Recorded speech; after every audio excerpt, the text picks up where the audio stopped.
It's Tiffanys, Wisconsin, and we are in Wisconsin for the winter, my hometown. Go Pack, go! But we are talking about the homeless situation in Wisconsin, along with the migrants that are there as well, that have fled from their countries seeking asylum and even have come over from other states. The noise is right there, and you know that Chicago is facing a huge migrant crisis. So right now, a lot of migrants have fled even from other states over to Wisconsin.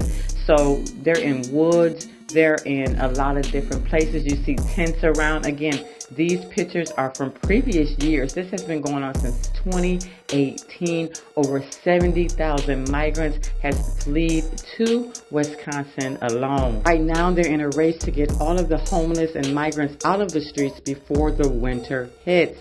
Okay, they're down by monumental buildings all throughout Wisconsin, inland, and even by schools and jobs and people work. So right now it has become a huge problem, even downtown on the Old World 3rd Street. And a lot of times they're trying to go into parks, but they're trying to stop them from being in parks because, you know, people go to parks to, you know, play and exercise and do, you know, other things, and a lot of homeless people are in the parks. So right now it's a huge race just to get them out of the streets right before the winter hits, and it looks like it's going to be coming soon. I'm from Wisconsin. I know those temperatures can be below freezing temperatures.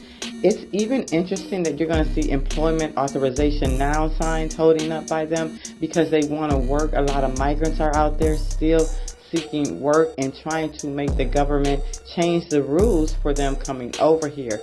So right now we're going through a huge crisis between, you know, our own homeless people, our migrant people, you know, people trying to find jobs and taken away from our homegrown people. It's just a big situation. Everybody comment below. We're going to watch a video right after this so that we can get the, you know, official receipts from people that living out there, and you can see what they have to experience.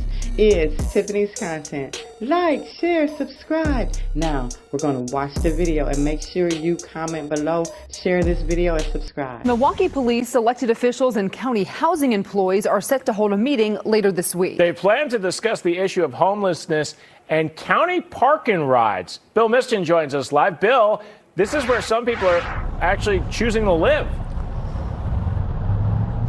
Yeah, but let's look at it from this standpoint. The people that are living here, they don't want to be living here. You know, some are waiting for temporary housing through the county, and they're trying to hold down jobs or waiting for that housing in order for them to keep those jobs and have it be easier for them to keep those jobs. And later this week, there's going to be a meeting between police and elected officials as well as county housing officials to discuss the issue.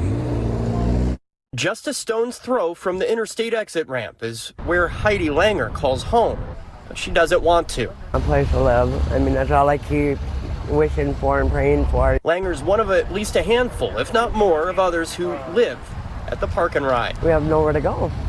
You know, and it's hard for jobs. It's hard to find jobs. It's not to say Langer hasn't tried, but with no home, no transportation, it's hard to keep a job.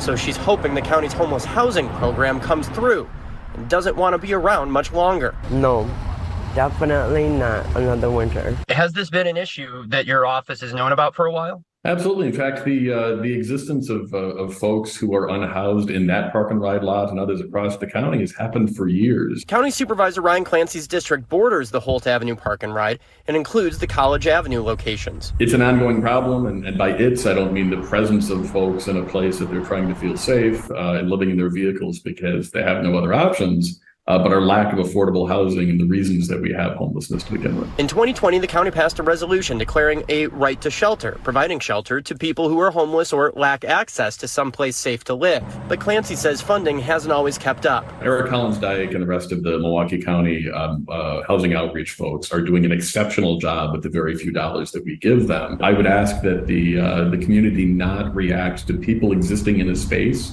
when they have nowhere else to go is a crime. And I just keep praying that, you know, I get a place. Langer remains optimistic the county's housing program will come through sooner rather than later. I just hope they hurry up and find me a place. I really do, because I don't want to be here no more.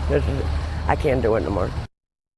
You can still see a number of tents here at the Holt Avenue Park and Ride as Milwaukee County Housing Services says there is a big push to get people inside, especially as the weather gets colder. Ultimate goal is prevention strategies, things like rental assistance to keep people from being homeless in the first place.